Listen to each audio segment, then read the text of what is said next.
and the last book of Book 1, last chapter of Book 1, 26.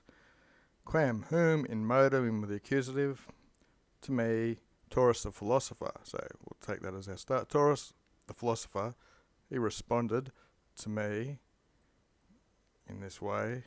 To me, who is in the dative, who is perconting, I'm asking, and whether a sapien, a wise man, if he can be angered.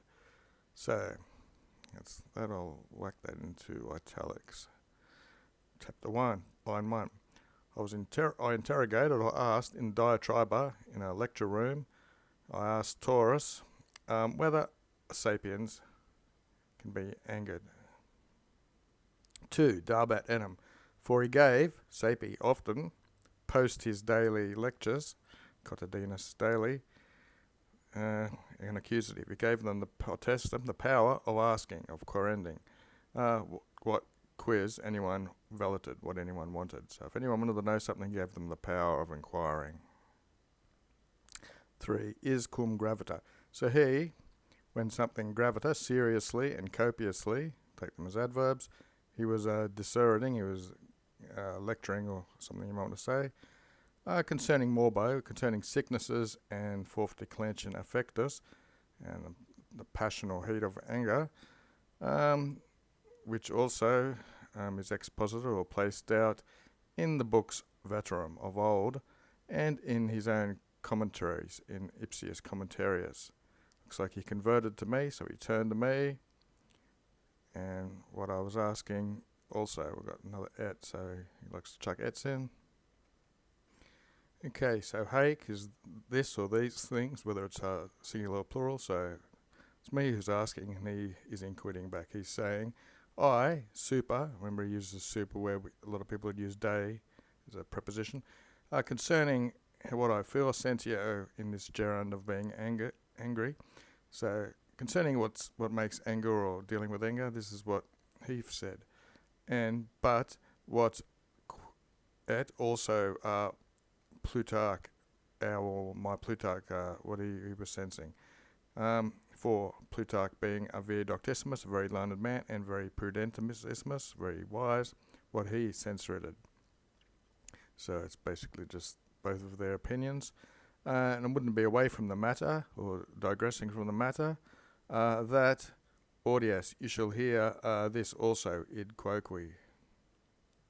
5. Plutarchus inquired, so Plutarch said, because that's dative, to his slave, nequam, his worthless slave, homini, another dative, to his man, and he's also worthless and insulting. Contumasi usually means he gives insults. But in books and disputations of philosophy, another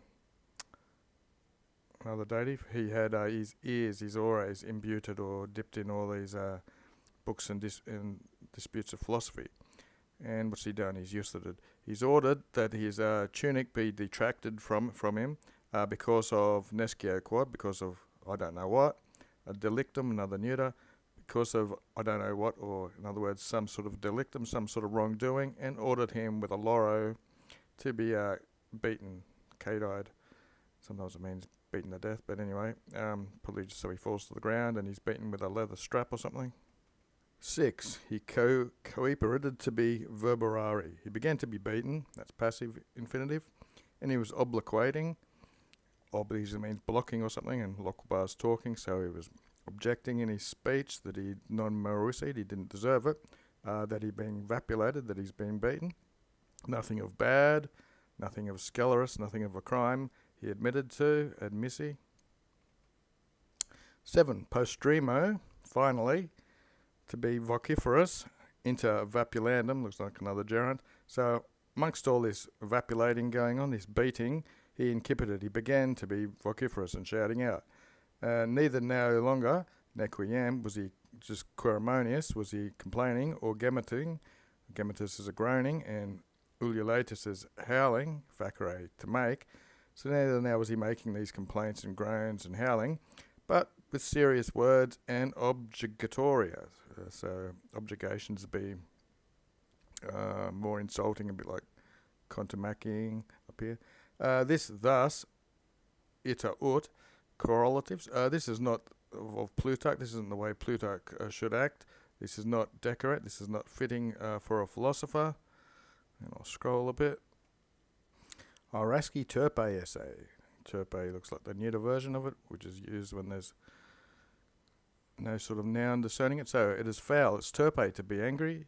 Often, him, I guess, Plutarch, concerning evil, the evilness of ira, of ire, of anger.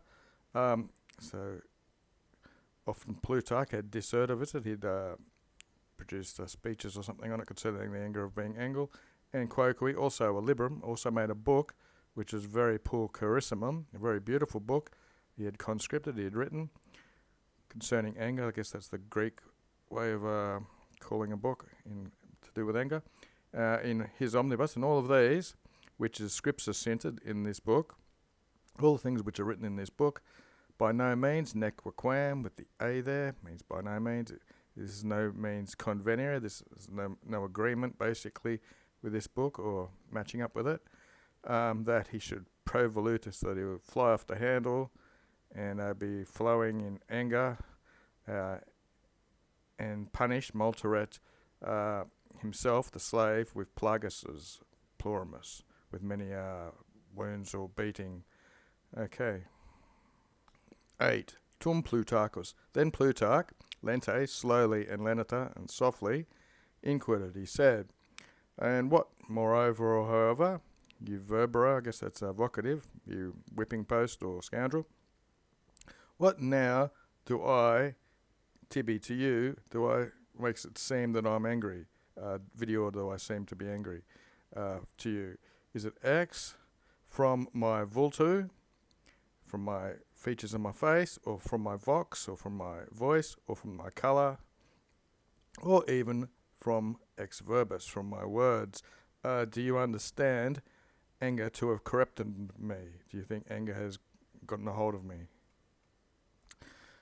Mihi quidem. To me, indeed. Nequi. Neither my oculi, my eyes, I think, are truculent or fierce.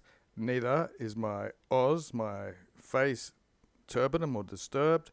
Neither am I immanita. Do I shout? Neither do I shout monstrously or something. Neither do I effervesce. Neither am I effervescing, bubbling up, you might say, in spumam and foaming at the mouth, or spittle, or am I ruborum, or am I red? Neither do I deco anything pudenda, a gerund. Neither do I speak anything that's shameful, or painitanda, that I regret, or neither altogether there's anger, that's probably in the ablative era, neither am I trepidous with anger and in my gestations, or in my gestations. So he's not shouting anything or foaming at the mouth, or is he red, or is he gestating any sort of anger? 9. Haec, enim. For these things, omnia, all, so this haec's plural, if you are ignorant of what's happening, these are the accustomed signs of anger. Signas just mean a sign. And simul, at the same time, to him, who was caterbatting, who was doing the beating, he converses, he turned, and he inquired, he said, meanwhile, while ego and hic, while me and him, we are disputing, you age hoc, basically continue or keep doing the beating. And we'll scroll down to there. 10. So moreover, the sum and the total of this sentiment of Taurus haec fuit was this. And looks like we're a bit more Greek. Not idem, not the same. He estimated that these things were not the same. Aeogesian and Angesian. Okay, so what the hell is that? That's freedom from anger and lack of sensibility, going by the lobe. And a mind not iracundum and a mind not angry is an aliud. It's one thing. And aliud, correlatives. And another thing is these two Greek words.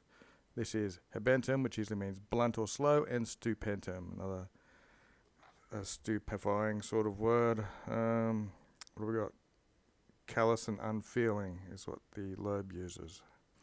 Okay, so we'll end. Here's the Daily Dictionary, stupentum, from stupio. be astounded. Pretty simple in English. 11, this is the last bit. Nam, for, just as of all others, which the Latin philosophers, what have we got, appellant, they call affectus, the fourth declension, which can be passions, etc., or affections. The Greeks, they appellant it pathe, or patho, sounds familiar.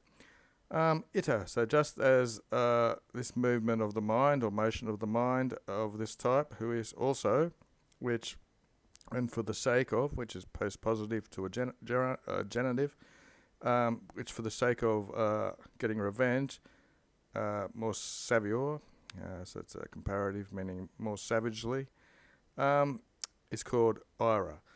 So when you've got a movement of the mind, which is for the sake of avenging something, it's called ira, anger. And sensuit, and it's decided or thought not a useful privation or deprivation or removal, which the Greeks, they call it sterison. What have we got? I don't know what the hell that means. But anyway, but it's a mediocre, a moderate amount is what they say. So I guess this here in Greek must be going with that in Latin, which Eli, again, the Greeks, they call mediocrity, metrioktike, or whatever it is. That's the Latin version of spelling in Greek.